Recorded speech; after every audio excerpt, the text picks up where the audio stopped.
Magandang araw na naman po sa ating lahat mga guys. Pakita ko lang po yung motor na kakabitan po namin ngayon.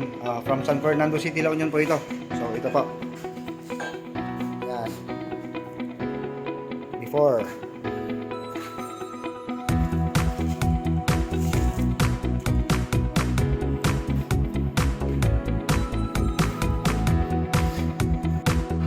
Ito po yung kinabitan natin ngayon. Ito po.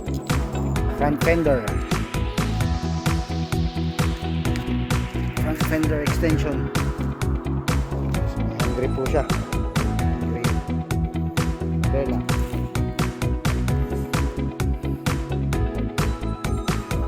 Ayan. Tapos exit. Front fender extension po. Sa mga gusto pong magpagawa, sa mga gusto pong magpagawa po ng kanilang mga accessories ng kanilang mga motor, pwede nyo po akong follow dito sa aking page. Tapos pwede po kayo mag-join dito sa group page ko po. Maraming salamat at magandang araw po sa ating lahat.